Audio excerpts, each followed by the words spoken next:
When you're a woman selling premium coaching offers, you're a woman in high ticket sales, what habits support you to sell at your highest level, to serve deeper with premium coaching clients where you never have to justify the price, where you're not overcoming objections or making people buy or trying to see how you can convince or manipulate them, but simply allowing people to raise their hand to ask for the sale? What 3 habits ground you, support you, and position you as not just an expert, but a self-leader who others see and think to themselves, oh my goodness, she's the person for me? What are those 3 habits?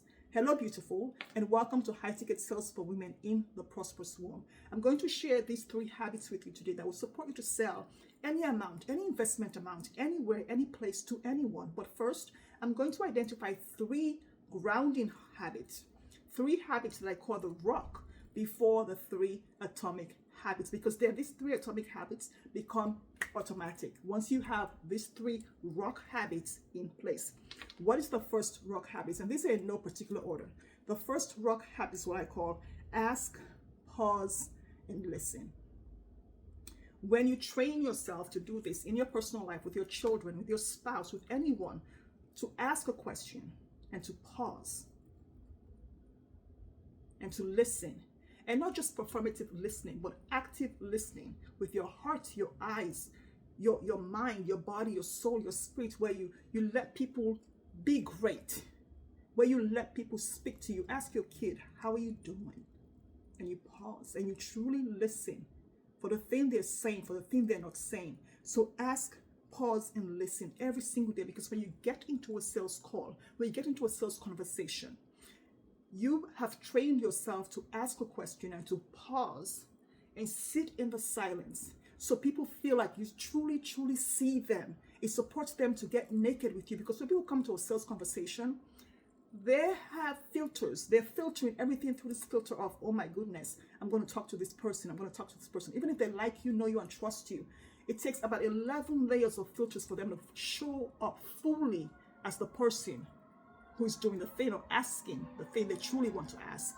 So ask, pause, and listen is the first rock. The second one, I work with spiritual women coaches, Christian women coaches, women of faith, who say, I have a relationship with Jesus. I have a relationship with God, with the universe, whatever they want to call it. I say this: if you get into a relationship with Jesus and you ground yourself in your faith, it creates trust, clarity, precision, and conviction. So you show up with such certainty, clarity, and conviction in the outcome that you partner with God, that you have partnered with God to co-create through you, that how can you not say the thing? There's no need to feel off balance, or to feel shy, or to feel rejected, or whatever it is, or to seek validation, because you show up grounded in who God says you are. You remember who you are. That's the second rock. The third one is to be in integrity with what you say. And if you have kids, they keep you humble, they keep you true, they keep you in integrity.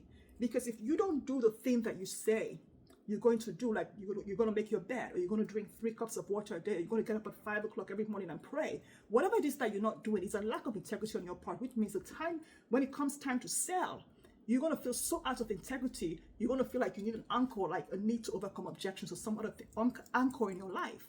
You don't need that when you keep your word. Just be your word. My kids keep me humble, okay? They keep me in integrity. If I say, have you made your bed? And they see that my bed is not made, Mom, what would your clients say if they knew that you were not being your word? What would your clients say? If I hear that a lot, what would your clients say if? Because it keeps me humble and helps me be in integrity with myself, so that I can be in integrity with my work and the work that I am inviting my clients into with me. So the first thing, ask, pause, listen. Partnership with God, pray, meditate on His word. 3, be in integrity with your word. Now let's get into the 3 atomic habits. The first one is really simple, it's really tiny, and it supports you to go all the way. And that is offer articulation. Every day, say your offer in the mirror. Every single day, say your offer. Not rewriting your offer, your messaging, but say who the offer is for, what it's for, what it does for them, and what it matters the most to your clients. Speak into the mirror and say, the investment to work with me is $1 million. The investment to work with me is 10K. The investment to work with me is 500K. Whatever it is, but say the name of the offer. who it's for, what it does for her, how it supports them, and why it matters to them so much. Say that into the mirror every single day. What this does for you, it stops the rambling. It stops the rambling, because I hear people talk about their offer and they go on and on and on. And I'm like, if you practice saying your offer every day in the mirror and record yourself when you're doing it, so you get to listen to how your tone, how you intonate, how you say the words, how your face looks when you say the word. Are you smiling? Are you frowning? Are you tensing up? You get to see that on video as you say it into the mirror. So do that one thing every single day. Who the offer is for, who it helps, how it helps them, why it matters to them, okay? And when you practice saying it, something shifts because you stop over explaining. You come through with the conviction, precision, integrity, clarity. And your clients can hear you and think, oh my gosh, the noise is gone, the clutter is gone. This is speaking to me right now. So that's the first atomic habit. The second atomic habit is, what's this? How do I want to put this? It's not make an offer a day. It's have one clear invitation every single day. Have a clear invitation every single day. At least 5 days a week. Maybe it's an email you send out and you invite someone to do something, not just step into your offer.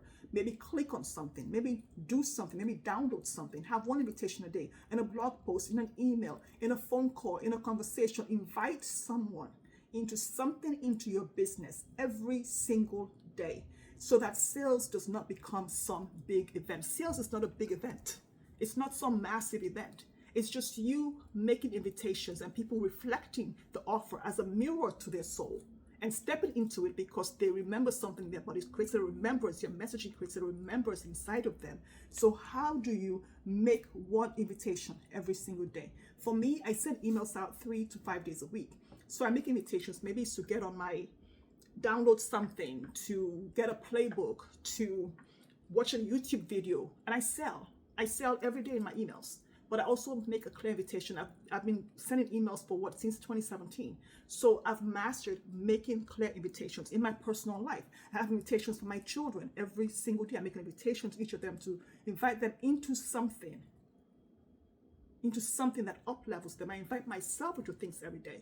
Make one invitation every single day. There's no chasing, there's no follow-up loops, there's nothing. It's just a clean, clear invitation. Once you do that, selling stops being an event.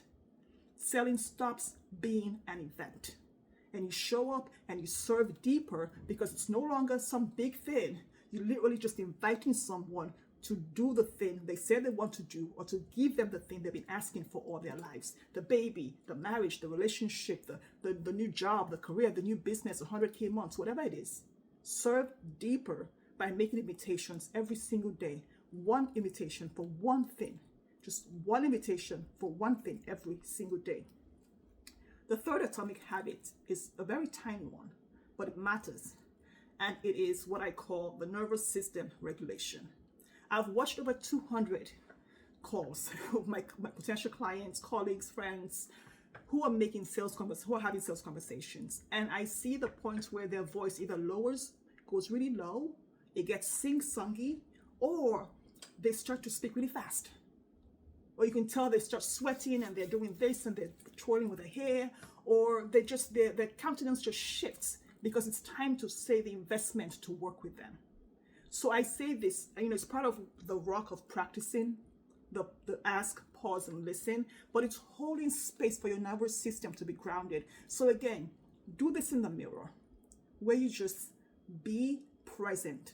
You don't have to be confident to sell $1 million coaching offer. You don't have to be confident to sell a 10K offer or 25K offer. All you need is to be present. So practice nervous system regulation by being present in every conversation you have during the day, in every situation, and on your next sales call, and the next sales call, or the next sales call.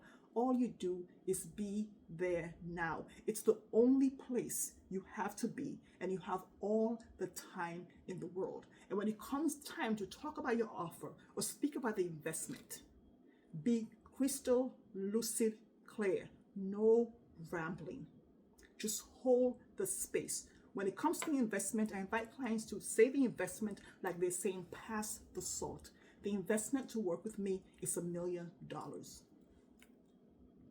The investment to work with me is $1 million. The investment to work with me is $50,000. I would say 50K. The investment to work with me is 100K. What happens when it's time to talk about the investment or the cost, the voice goes really low or gets really soft, or you start to adjust for the big event. Or you start to think, oh my God, the time is coming. So you completely check out the conversation. Be present. So look in the mirror. Go into the bathroom right now. Look, or get your mirror, look in the mirror and say, the investment to work with me is $1 million. And hold space for the client to process. Hold space for the client to let the silence exist. Let it exist. And be comfortable in the discomfort of the quiet, which would work really well if you've been practicing the ask, pause, and listen. Be comfortable in the silence. Stay regulated. Be present. Be present. And this is how speaking about the offer and speaking about the investment to work with you becomes normal. It needs to feel like drinking water. It needs to feel like past the salt or past the cucumbers or whatever. It needs to feel as natural as breathing. So choose one of these habits and practice them every single day for 30 days, except on your Sabbath, of course. Practice them every single day and see what happens when you're selling your $1 million coaching offer or your 500K coaching offer. And if you're selling a $1 million coaching offer, your nervous system is regulated enough already. But when you keep practicing, it becomes second nature to you. Then you don't think about the number. You don't think, oh my gosh, it's $1 million, because to somebody else, $1 million is $1. You know, so somebody else it's $1 million. So somebody else it's $250,000. We have to think about these things. It's $1 million, but that's just a number. Kind of like your age, it's just a number. And it's your relationship to the number that matters. So again, number 3 is the habit that most people want to avoid, but it's the most potent one. So maybe start with that one. I don't know. But I invite you to let me know in the comments below which one of these land for you the most and which one you're going to do. That was my invitation for today.